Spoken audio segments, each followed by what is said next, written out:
حج کی ابتدا 8 ذی الحج سے ہوگی۔ نماز فجر کے بعد غسل کریں یا وضو کریں۔ غسل کرنا افضل ہے۔ احرام باندھ لیں اور اشراق کے بعد 2 رکعت نماز ادا کریں۔ سلام پھیرتے ہی مرد حضرات سر سے کپڑا یا ٹوپی ہٹا لیں۔ حج کی نیت اس طرح کریں: یا اللہ میں حج کی نیت کرتا ہوں، آسان فرما، قبول فرما۔ مرد اونچی آواز سے اور خواتین آہستہ آواز سے تلبیہ پڑھیں۔ اب آپ پر احرام کی پابندیاں شروع ہو چکی ہیں۔ احرام کی حالت میں تلبیہ پڑھتے ہوئے مینا پہنچنا ہے۔ آج کا دن مینا میں گزارنا ہے۔ ظہر، عصر، مغرب اور عشاء کی نمازیں مینا میں ادا کریں۔ ذکر، اذکار اور دعا کی کثرت سے اپنا وقت قیمتی بنائیں۔ لوگوں کے ساتھ خوش اخلاقی کے ساتھ رہیں، خدمت کے ساتھ وقت گزاریں، کثرت سے تلبیہ پڑھیں، دعاؤں کا خوب اہتمام کریں، قرآن پاک کی تلاوت کریں، رات مینا میں قیام کریں۔ حج کا دوسرا دن 9 ذی الحج، آپ صبح اشراق کے بعد عرفات کی طرف سفر شروع کریں گے۔ عرفات میں پہنچ کر زوال کے بعد ظہر اور عصر کی نماز اگر امام کے ساتھ مسجد نمرہ میں پڑھی تو اکٹھی ادا کریں گے۔ اگر اپنے خیموں میں ہیں تو ظہر اپنے وقت میں، عصر اپنے وقت میں ادا کریں گے، اور درمیان میں آپ نے زوال کے بعد نماز کی ادائیگی کے بعد دعا مانگنی ہے۔ یہ ہے وقوف عرفہ، حج کا دوسرا فرض۔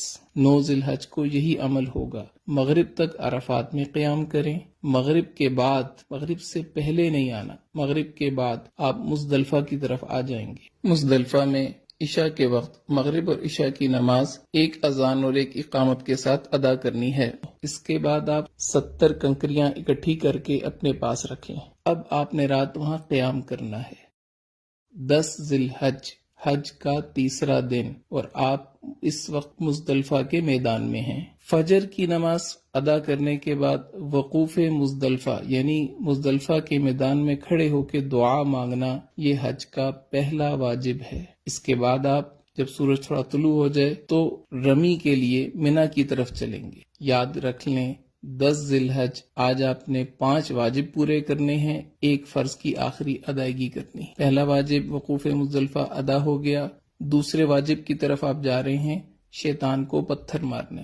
مینا میں آج صرف بڑے جمرہ کو 7 کنکریاں مارنی ہیں۔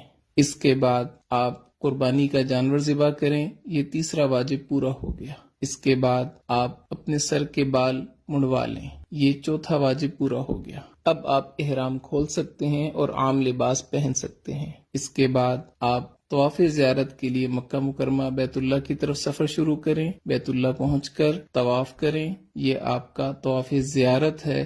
حج کا تیسرا فرض، حج کے تینوں فرض مکمل ہو گئے۔ اس کے بعد آپ نے سعی کرنی ہے، سعی حج کا 5واں واجب، یہ بھی پورا ہو گیا۔ اب آپ واپس رات کو مینا میں آ جائیں، مکہ مکرمہ میں قیام نہ کریں۔ 11 ذی الحج، حج کا چوتھا دن، مینا میں زوال کے بعد، بہتر یہ ہے کہ عصر کے بعد، تینوں جمرات کی طرف جانا ہے۔ پہلے چھوٹے جمرہ کو 7 کنکریاں مارنی ہیں اور دعا کرنی ہے، پھر درمیانے جمرہ کو 7 کنکریاں مارنی ہیں اور دعا کرنی ہے، پھر بڑے جمرہ کو 7 کنکریاں مارنی ہیں۔ اب دعا نہیں کرنی اور واپس اپنے خیمے آ جانا ہے۔ رات مینا میں قیام کریں، دعاؤں میں مشغول رہیں۔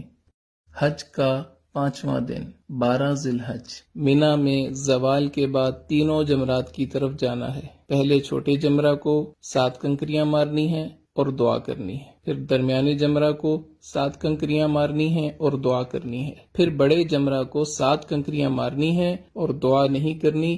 اب آپ کے پاس اختیار ہے، اگر آپ رات مینا میں قیام کرنا چاہیں تو 13 کی رمی آپ کے ذمہ ہوگی۔ اگر آپ رات قیام نہیں کرتے، آپ واپس مکہ مکرمہ اپنی بلڈنگ میں آ سکتے ہیں۔ بہتر یہ ہے کہ اپنے خیمے میں آئیں اور 13 ذی الحج کی رمی زوال کے بعد تینوں جمرات کو پتھر مارنے کے بعد مکہ مکرمہ واپس آ جائیں۔ اب صرف ایک واجب رہ گیا، طواف وداع۔ وداع یعنی رخصت ہونے والا طواف، یہ حج کا 6واں واجب ہے۔ آپ کے سارے مناسک پورے ہو گئے، 3 فرض آپ نے پورے کیے، 6 واجب آپ نے پورے کیے، آپ کا حج مکمل ہو گیا۔